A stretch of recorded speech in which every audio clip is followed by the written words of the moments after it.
Sanibona, phinde ngibingelele njena namhlanje ngaleli thuba ngalomzuzu ngaleli hora. Sibonge omkhulu wesabekayo ongabonwayo, omnini mandla wonke, oluthando, ongamandla, oyinsindiso, ugqozi, owuphilo, oyithemba, oyikho konke kukho konke ngezikhathi zonke. Sibonga ububele bakhe, sibonga amandla akhe, sibonga ubungcwele bakhe, sibonga ubukhulu bakhe phezu kwazo zonke izinto ezimpilweni zethu. Sibonga ukuvuka nje sisabona, sibonga ukuvuka sisezwa, sibonga ukuvuka sisaphila. Kukhona konke bantu bakaNkulunkulu, into ekumele siyenze njengamanje ngoba sonke siyazi ukuthi isikhathi sincane, sonke siyazi ukuthi singadlula nanoma yinini. Uyazi ukuthi ungaphela nanoma ingawe, nanoma ingasiphi isikhathi, nanoma kuthiwa ukephi, nanoma kuthiwa wenzeni, awenzanga ini, nanoma yini, ngoba ukuphila akuncikile ekuthenini ngoba ulale udle wasutha ngokwanele. Ukuphila akuncikile ekuthenini ngoba i-alamu lakho likhalile ekuseni. Ukuphila akuncikile ekuthenini ngoba ulale ngokwanele, akuncikile kwilutho ngoba na mhlawumbe uyajima wena unamandla noma mhlawumbe akuncikile kwilutho, kodwa kuncike kuNkulunkulu, kodwa kuncike kuNkulunkulu. Ngoba angathi umuntu hayi mina ngiyahlonipha, phela kuthiwa hloniphile nonyoka izinsuku zakho zande ezweni, kodwa thola ukuthi uyahlonipha, uhlonipha abazali basenyameni kuphela, uNkulunkulu akamhloniphi. Still nalapho iy'nsuku zakhe azizokwanda kodwa zizoncipha ngobani? Umthetho kaNkulunkulu akawenzi uhambe esonweni, lesi sono lesi esibulalayo. So kukhona konke ngaso sonke isikhathi bantu baNkulunkulu, into ebalulekile ukuthi senzeni i-checklist kukhona konke ngaso sonke isikhathi ukuthi ikuphi lokho okuzondekayo enkosini nalokho okuthandekayo. Cause sengayibuza nje umbuzo omkhulu ukuthi ngampela uJehova ulindeleni kithi. Into ekumele siyazi singabantu ukuthi lapha emhlabeni uNkulunkulu ufana nomzali kithi, njengobaba wakho ufana nanomzali, cause ubaba wakho uyawazi ama-responsibilities wakho. Uyazi ukuthi uma ngabe sekuphela impuphu kumele athenge impuphu, uyazi ukuthi kumele athenge ukuthi, uyazi ukuthi kumele anondle, anakekele, anikeze indawo yokuhlala. Wena-ke mntwana, iyiphi i-responsibility yakho? Ukuthi ulalele ubaba wakho, ukuthi ulalele umzali wakho, ukuthi ulalele, uthumeke futhi lapho ekuyaleza khona, umenze lokhu athanda ukuthi umenzele kona ngaleso sikhathi nangalelo thuba nangalo mzuzu. So nathi bantu baNkulunkulu ngake ngayibuza lo mbuzo ukuthi kahle kahle thina siyini uNkulunkulu? Ulindeleni kithi? Sihlaleleni? Kwenzakalani kahle kahle lapha emhlabeni? Because into ekumele sihambe masikhula sizibuze yona leyo nto singabantu ukuthi umthetho wethu sadalelwani? Umthetho wakhona siphila mpiloni. Why la emhlabeni khona abahluphekayo, khona abangahlupheki, khona abakhalayo, khona abagulayo, khona abafayo? Kwenzakalani? Zibuze yonke leyo mibuzo, uyifake into deep introspection ukuthi okay, kuzona zonke lezi zinto ezenzakalayo, what about me?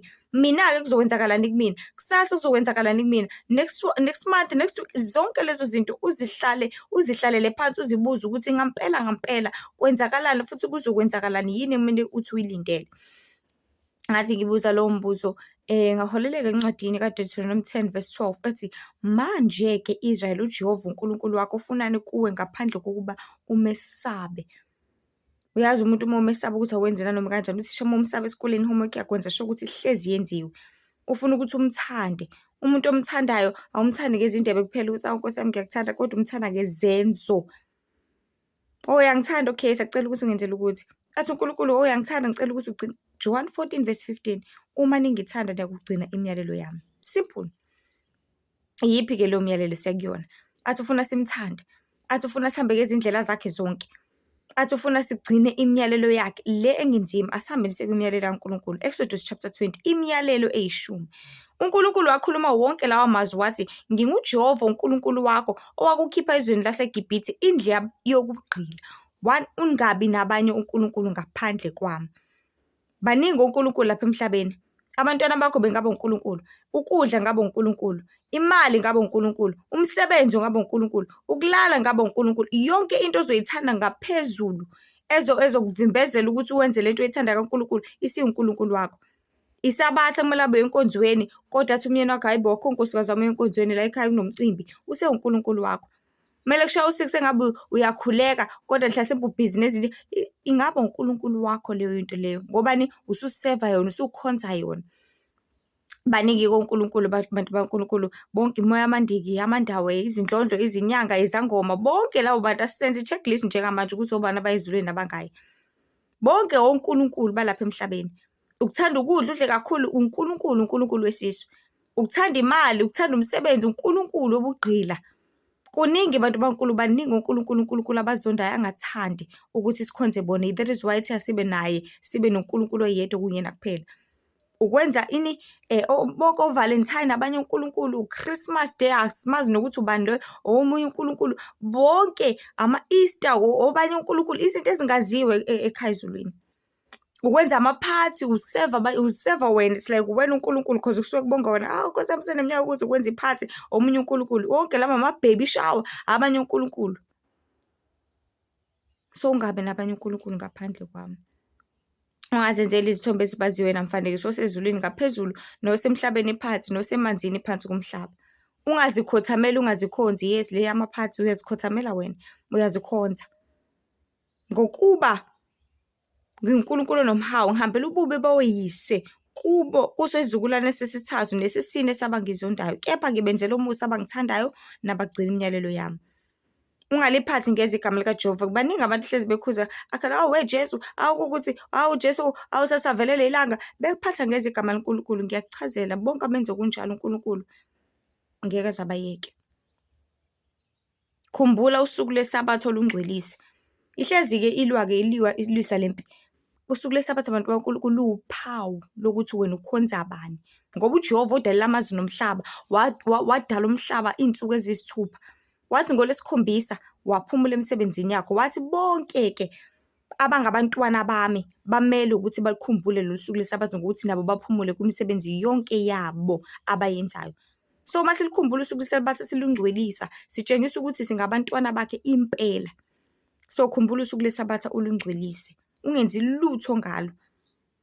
UngokaNkulunkulu uma ugcina iSabatha. Athi yazisa uyihlo nonyoko izinsuku zakho zandezweni. Akasho ukuthi azisa uyihlo nonyoko wasemhlabeni kuphela, uyihlo nonyoko wasenkosini. Unaye ubaba wasenkosini, unaye umama wasenkosini, umfundisi wakho. Ngabe umhlonipha yini? Ngabe uyalalela yini izwi kaNkulunkulu? Cause ukulalela kwakhe yena usuke ethunyelwe ukuthi azoba izindebe zikaNkulunkulu empilweni yakho. Uma ungamlaleli, that is why insuku zakho zincipha, ngoba uqhubeka uhlale esonweni kunokuthi uhambe ngokulunga nangobungcwele. Athi ungabulali.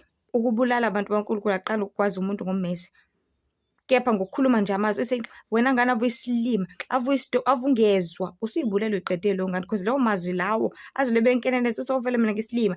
Usho njalo enganeni umzali, nothisha uzophinda asho njalo uma ethola u0, obuke uthole iqanda wisilima wena ngane. Izohamba isifile leyo ngane, iyazi ukuthi isilima, ngeke iphinde izihlakaniphe ngoba yazi ukuthi isilima, itshelwa the very same thing. Ekhaya nasesikoleni itshelwa bonke abantu ukuthi ngisilima, shuthi vele mina ngisilima, ebese ihambe holele kumoya we-depression. Ungaphingi. Ukuphinga abantu bakaNkulunkulu, athi uKristu, ngiyazi ubumosi utheni ngaphingi, kodwa ngithe mina uma wabuka owesifazane wamkhamuluka noma wabuka owesilisa wamkhamuluka, ngithi usuphingile. Wabuka umuntu wamhalela, yabo lento ababesitshela ngayo, ngiyakhumbula sesaqala ukufunda ngayo, ngifunda ugrade 7, ukuthi khona lento ekuthiwa i-crush, uthi umuntu unawo wonke ama-characters engiwathandayo kumuntu. Uthi owesifazane uthi Nkosi yami, wazoyi wife material, wazoyi yonke leyo nto, usuke usuphingile. Khona nokunye kuthiwa ubufebe. Ubufebe ukulala ngaphandle komshado, ukwenza ucansi ngaphandle komshado. Usuwonile, ungabonanga, unganakanga, cause yonke into ila. Ngokuyenza la engqondweni yakho usuyenzile, qedile, done deal. Athi ungebi. Ukweba ukuthatha into engasiyona yakho ungayicelanga. Ngaphandle manivumelelo ukuthi hayi la ekhaya vele thina sithenga igrocery, ungathatha noma nini noma engasiphi isikhathi, kodwa uma wakuthatha lokho ungakucelanga usuwebile. Masingebi. And abantu bakaNkulunkulu, abantu abaningi bake bathi hayi kunzima ukugcina iminyalelo 10, hayi nani inzima, kodwa uma uthatha ukubheka le minyalelo 10 isiza wena. Ngoba uma webile ubani oyejele? Uwena. Athi-ke ungafisi indlu yamakhelwane wakho. Ubuke lapho uthi Nkosi yami uzabona ukuthi bese iyaqala-ke inhliziyo-ke manje sekayibuza, usuqala uba nomona-ke manje, usuyathakatha, uyaqala uyakhafula, ufuna bangalungelwe yilutho. Cause kahle kahle bantu bakaNkulunkulu lento kanje, ayi ngoba hlampe lezi zinto zisuke zenziwa yithi. uNkulunkulu usuke save from ama-spirits akhona angcolile around. Cause ngale nkathi wena ucabanga lento embi, uyasibiza lesi spirit ukuthi woza uzongisebenzisa. Uyabuka iso lakho, cause umona bathi umona usuke esweni akithi ungene enhlizweni. The more usuke esweni uyabuka, and then uyasibiza lesi spirit somona ukuthi woza, bese sihlala kona siyakusebenzisa ngalo mona wakho, sithi hayi-ke ngoba nakho umngane wakho vele useshadile, vele nje uthi hayi mushiye mngane. Ukujolelile, hayi mlahle mngane. Khona uba nomona ozokwenza ukuthi enye ingane elimale noma wenze okubi komunye, ngalo mona lo oqalela esweni. So kubalulekile bantu baNkulunkulu ngalo myalezo nje omfishane engifisa sikwazi siqonde, ukuthi sazi ukuthi uJehova ufunani kithi. Nayi imiyalelo kaNkulunkulu athi asigcine ngoba kungumthetho. Inkosi nje ibe nani inibusise, niqine njalo. Ezinkulu ezimnandi iy'ndaba zombuso wezulu zithi bantu phendukani ngoba umbuso wezulu ususondele. Lihlengwe nesindisi nibhabhadiswe ngoba ukuphela kwezinto zonke sekufikile. Kanti nokufa kuseduzane kakhulu, ungakuphuca leli thuba lokuthi ukwazi ukuthi uphenduke. Inkosi nje ibe nani, nihlale nazi uNkulunkulu uyazonda isono, uNkulunkulu uyakuthanda bungcwele manje kuze kuphakade. Amen.